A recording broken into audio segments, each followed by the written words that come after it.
The office was quiet after hours, the usual hum of conversations and ringing phones replaced by the distant echo of a janitor's cart down the hallway. The soft glow of the desk lamp illuminated Mr. Callahan's corner office, casting long shadows that stretched across the room. I hesitated just outside the door, clutching the edge of the folder in my hands. I shouldn't have been here this late. My shift had ended hours ago, but a last-minute project had kept me tied to my desk. When I finally finished, I had hoped to slip out unnoticed, but Mr. Callahan had called me into his office to review the report before I left. "Come in, Lucas," he said, his deep, steady voice breaking the silence. I pushed the door open, stepping inside with an attempt at composure. Mr. Callahan sat behind his desk, his tie loosened and the top button of his shirt undone. He looked as collected as ever, his sharp features softened slightly by the warm light of the lamp. I forced myself to meet his eyes, ignoring the way my pulse quickened under his gaze. "Here's the report," I said, placing the folder on his desk. "I think I've covered everything, but let me know if there's anything else you need." He gestured for me to sit, his expression unreadable. "Stay a moment. I'd like to go over this with you." I nodded, lowering myself into the chair opposite him. My nerves prickled as he opened the folder and began flipping through the pages, his brow furrowing slightly in concentration. The silence stretched on, broken only by the occasional sound of paper turning. I could feel the heat rising to my face, a mix of exhaustion and something I couldn't quite name. "You did a good job," he said finally, closing the folder. His eyes met mine, and there was something in his expression, something I couldn't decipher, that made my breath hitch. "It's thorough. I appreciate the extra effort you put in." "Thank you," I managed, my voice sounding steadier than I felt. He leaned back in his chair, his gaze still fixed on me. "You've been staying late a lot recently. I hope the workload isn't too much." "No, it's fine," I said quickly. "I just want to make sure I'm keeping up." Mr. Callahan nodded, a faint smile playing at the corners of his mouth. "You're dedicated. It's one of the things I admire about you." The words caught me off guard, and I felt a flush creep up my neck. I tried to brush it off, focusing on the folder still sitting on his desk. "I'm just doing my job." His smile widened slightly, but there was a softness to it that made my chest tighten. "You do more than that, Lucas. You've been a valuable part of this team since the day you started." I looked down at my hands, unable to meet his gaze. The air in the room felt heavier now, charged with something I didn't fully understand. When I finally glanced up, he was still watching me, his eyes darker in the dim light. "Is something wrong?" he asked, his voice quieter now. "No?" I said quickly, though my heart was racing. "Why would there be?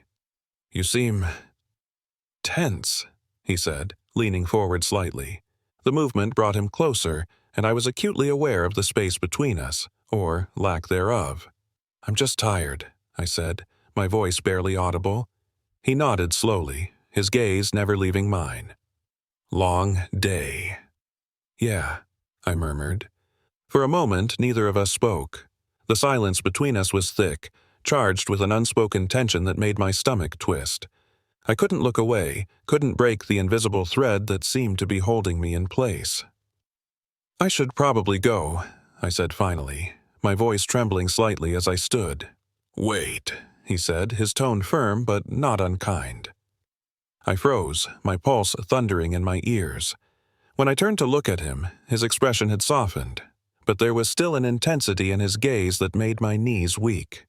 "Sit down, Lucas," he said, his voice low. "Please."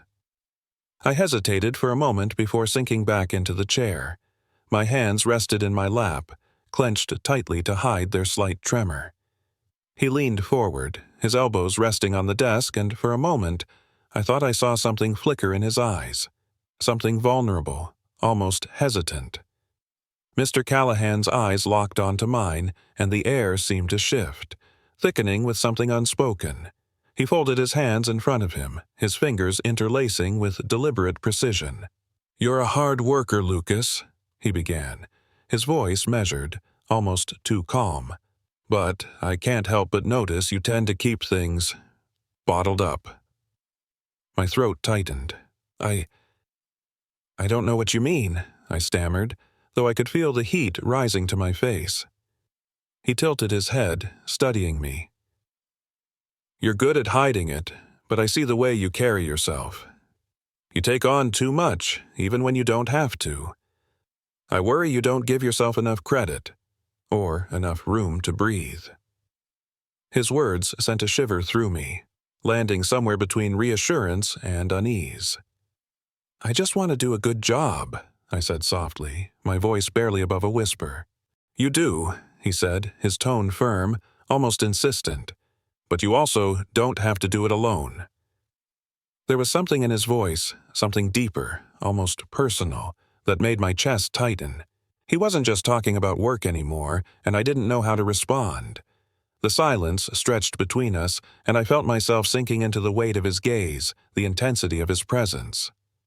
Lucas, he said, his voice dropping lower.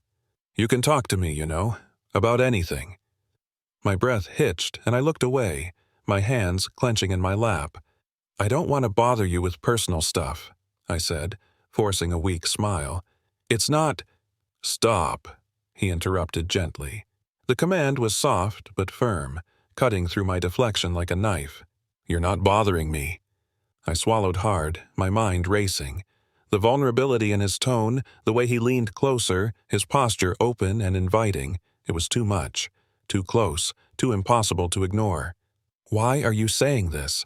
I asked, my voice shaking. Because I care, he said simply, the words landing like a blow. Because I see how hard you're trying, and I want you to know that you don't have to shoulder everything by yourself. His hand moved then, crossing the space between us to rest on the edge of the desk. It was a small gesture, but it felt monumental, the unspoken invitation hanging in the air. My eyes darted to his hand, then back to his face, searching for some hint of hesitation or doubt. But there was none. Only quiet resolve. Lucas, he said softly, his voice almost a whisper, it's okay to let someone in.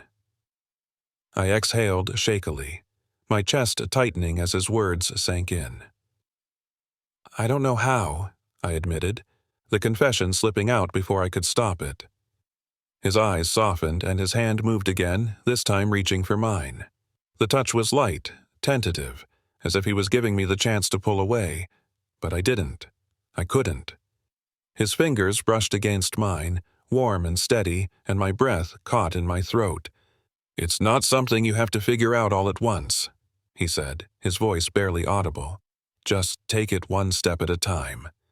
I nodded, my heart pounding as I let my fingers curl around his. The weight of his hand, the warmth of his touch. It was grounding, calming, yet it sent a thrill of something electric coursing through me. Is this okay? He asked, his gaze searching mine. Yes, I whispered, the word trembling on my lips. It's okay. The distance between us seemed to shrink, the space charged with an energy that felt both exhilarating and terrifying. Mr. Callahan's thumb brushed against the back of my hand, a small, almost imperceptible movement that sent a shiver down my spine. You're so guarded, he said softly, his voice laced with something I couldn't quite name. But you don't have to be. Not here. Not with me. My throat tightened, and I felt my defenses crumbling under the weight of his words. I'm not used to this, I admitted, my voice barely audible. I know, he said, his gaze steady and unwavering. But you can trust me. The words hung between us, heavy with meaning, and I felt myself leaning into the moment, into him. My heart raced as his hand slid further, his fingers intertwining with mine in a way that felt both tender and deliberate. I didn't pull away. I didn't want to. Lucas, he said, his voice dropping lower, look at me. I lifted my gaze, my eyes meeting his, and the intensity there took my breath away. His expression was open, vulnerable, yet there was a quiet determination in his eyes that made my pulse quicken. I want to help you, he said, his voice firm but gentle. But I can't do that if you don't let me in. My chest ached, the weight of his words sinking in. For so long, I had built walls around myself, convinced that vulnerability was a weakness, that letting someone see me for who I truly was would only lead to disappointment. But in this moment, with his hand holding mine and his gaze steady, those walls began to crack. "I want to let you in," I said, my voice trembling with the weight of the confession. "I just don't know how." He smiled then, a small, reassuring smile that made my chest tighten even further. "You just did." The smile lingered on Mr. Callahan's lips, soft and sincere, but there was something beneath it, an intensity that made my chest tighten. His hand remained entwined with mine, a steady weight that grounded me even as my pulse raced. The room felt smaller, the air heavier, as though the moment between us had its own gravity, pulling us closer. "You're braver than you think, Lucas," he said softly, his voice low and measured. "It takes courage to be vulnerable." I swallowed hard, my throat dry. I'm not sure if it's courage or something else. His smile deepened, a flicker of warmth reaching his eyes. "Maybe it's both." The tension between us crackled like static electricity, unspoken words hanging in the space that separated us. "Maybe it's both." The tension between us crackled like static electricity, unspoken words hanging in the space that separated us. I couldn't look away from him, couldn't ignore the pull that had been building since the moment I stepped into his office. My heart was pounding, my thoughts a tangled mess, but I felt myself leaning into the moment, into him. "Lucas," he said quietly, his gaze searching mine. "If this is too much, tell me. I don't want to push you." I shook my head, my voice catching in my throat. "It's not too much." The words were barely audible, but they seemed to give him the permission he needed. Slowly, carefully, he stood from his chair, his movements deliberate as he walked around the desk. My breath hitched as he stopped in front of me, his towering presence both intimidating and comforting. "I need to know," he said, his voice softer now, almost a whisper. "What do you want?" The question hit me like a freight train, the weight of it sinking into my chest. What did I want? I had spent so long trying to suppress the answer, convincing myself it wasn't something I could have, but now it was impossible to ignore. I looked up at him, my throat tight, and for the first time I let the truth rise to the surface. "I want this," I said, my voice trembling but certain. "I want you." Something flickered in his expression. Relief, perhaps, or maybe something deeper. He reached out then, his hand brushing against my cheek, the touch light and tentative. My breath caught at the warmth of his skin, the gentleness of his gesture. "Are you sure?" he asked, his thumb grazing my jawline. "I need you to be sure." "I'm sure," I whispered, the words coming from somewhere deep within me. His hand slid to the back of my neck, his touch firm but gentle as he leaned in. The world seemed to tilt, the space between us evaporating as his lips met mine. The kiss was soft at first, hesitant, as though he was giving me the chance to pull away, but I didn't. I couldn't. I leaned into him, my hands finding their way to his chest, gripping the fabric of his shirt as the kiss deepened. His other hand moved to my waist, pulling me closer, and I melted into him, my body responding to his as if it had been waiting for this moment all along. The room faded into the background. The only thing that mattered was him, the way his lips moved against mine, the way his hands held me as though he was afraid to let go. When we finally pulled apart, both of us were breathing heavily, our foreheads resting together.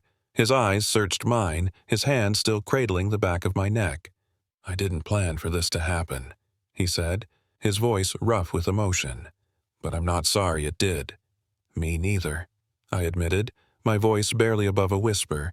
He smiled, a soft, genuine smile that made my heart ache in the best possible way. "I don't want to rush you," he said, "but I also don't want to pretend this didn't happen." "Neither do I," said, my chest tightening with the weight of the moment. The silence that followed wasn't uncomfortable.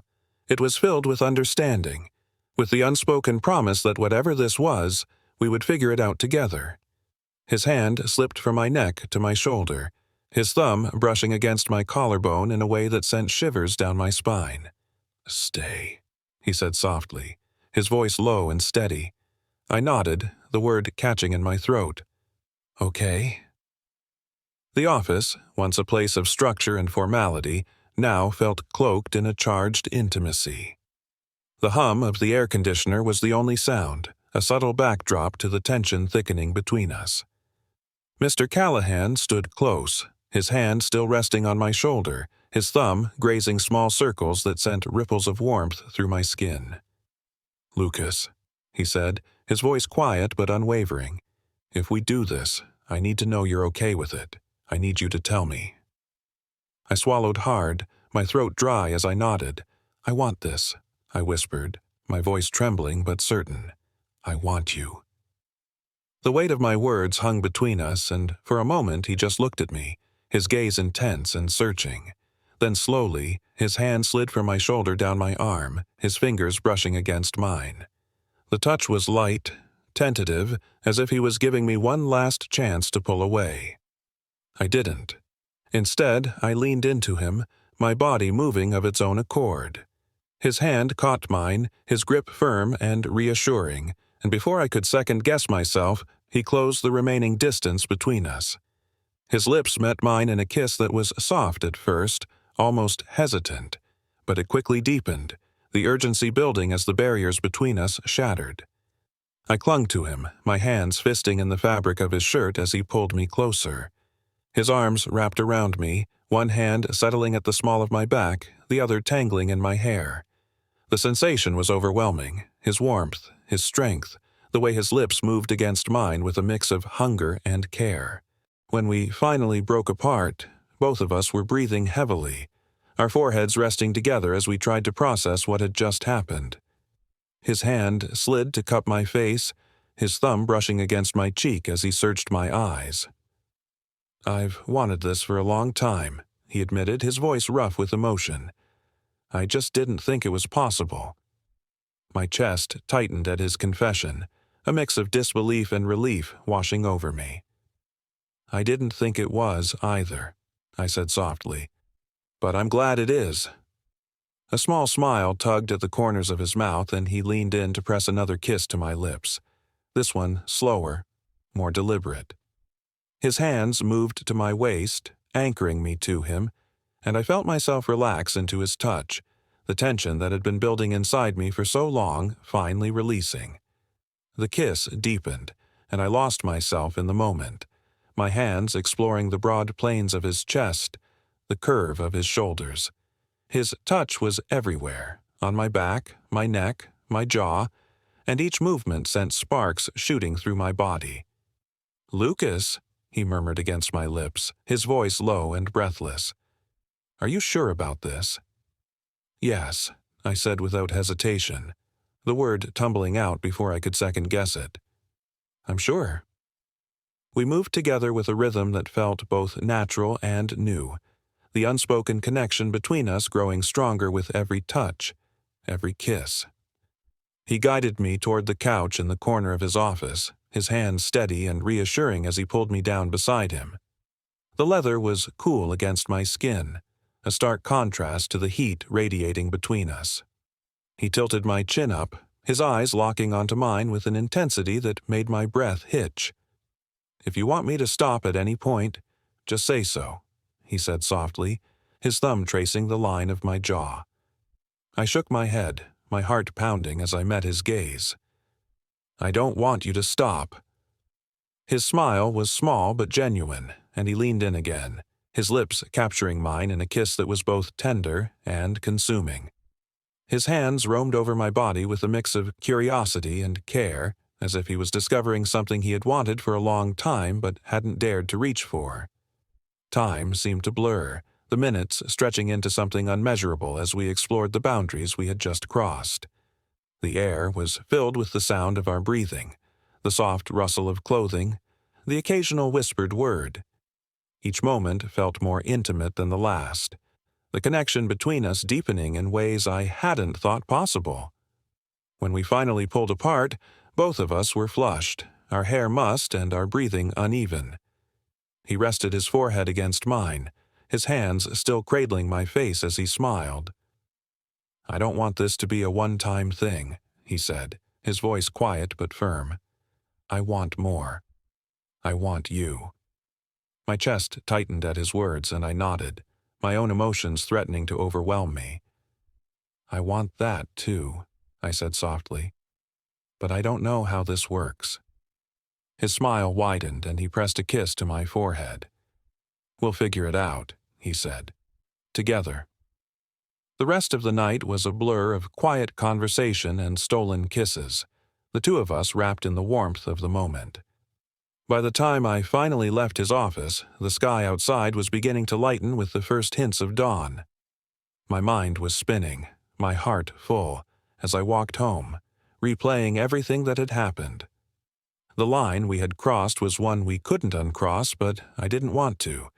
For the first time in a long time, I felt like I was exactly where I was meant to be. The days that followed were a strange mix of familiarity and something entirely new. Mr. Callahan, Ethan, he insisted I call him when we were alone, maintained his professional demeanor during the day, his voice calm and authoritative as he led meetings and reviewed projects. But there were moments, fleeting glances, subtle touches, the way his lips quirked into a small secret smile when he caught my eye, that reminded me of the night we had shared. I was careful, too careful, navigating the new dynamic between us with a mixture of caution and exhilaration. Every time I stepped into his office, my pulse quickened, my thoughts racing with memories of his touch, his voice, the way he had whispered my name like it was something sacred. "Lucas," he said one afternoon, his tone low and deliberate as he gestured for me to close the door behind me. My breath caught at the sound of my name, the way it carried a weight that no one else seemed to notice. I stepped inside, shutting the door with a soft click.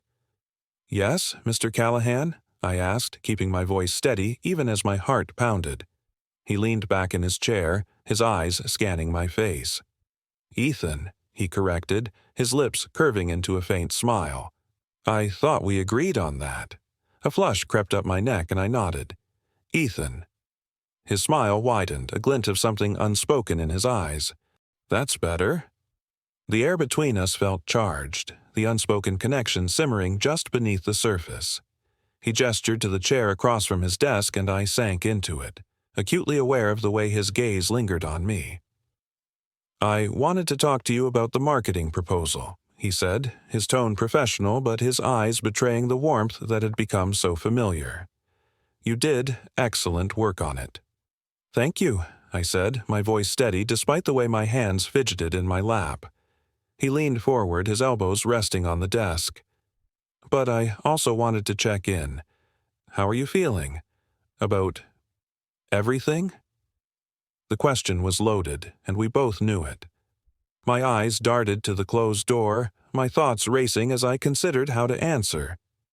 "I'm still figuring it out," I admitted, my voice quiet. "But I don't regret it."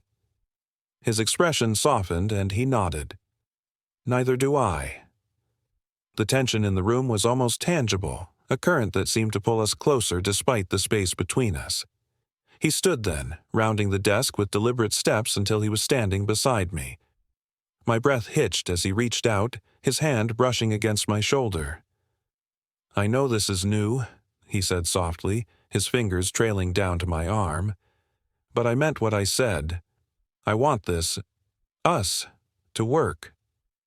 I looked up at him, my chest tightening at the vulnerability in his eyes. "I do too," I said, my voice trembling with the weight of the confession. "But I don't know how to do this." His hand slid to cup my cheek, his thumb brushing against my skin. "We'll figure it out," he said, his voice low and steady. "One step at a time." I nodded, leaning into his touch, my heart swelling at the quiet certainty in his words. He leaned down then, his lips brushing against mine in a kiss that was both tender and consuming. My hands found their way to his chest, gripping the fabric of his shirt as I pulled him closer. The rest of the world faded away as he deepened the kiss, his arms wrapping around me in a way that made me feel safe and wanted. His touch was both gentle and insistent, his hands exploring with a mix of curiosity and care. When we finally broke apart, both of us were breathing heavily, our foreheads resting together. "You're incredible," he murmured, his voice rough with emotion. "I hope you know that." A smile tugged at my lips, and I nodded, my chest tight with emotions I couldn't quite name. "You make me feel like I could be." The weeks that followed were a careful dance, a balancing act between the lives we led in the office and the moments we shared behind closed doors. Ethan was attentive, patient, and unyieldingly supportive, his presence a constant source of comfort and strength. There were challenges, of course, moments of doubt, the weight of secrecy, but we faced them together, navigating the uncharted territory with a mixture of caution and hope. Each stolen glance, each quiet touch, each whispered word felt like a reminder of the connection we had built, the line we had crossed and chosen not to retreat from. One evening, as we sat together on the couch in his office, the soft glow of the desk lamp casting long shadows across the room, Ethan reached for my hand, his grip firm and reassuring. "I don't want this to just be something that happens after hours," he said, his voice steady but laced with emotion. "I want it to be real. I want you to know that you matter to me, Lucas. More than I can put into words." My chest ached at his words, and I squeezed his hand, my throat tight. "You matter to me, too," I said softly. "More than I ever expected." He smiled then, a small, genuine smile that made my heart swell. "Good," he said, "because I don't plan on letting this go." As the months passed, the boundaries between us continued to blur, the connection we had forged growing stronger with each passing day. The line we had crossed was no longer something to fear, but something to embrace, a testament to the vulnerability and trust we had built together. And though the path ahead remained uncertain, I,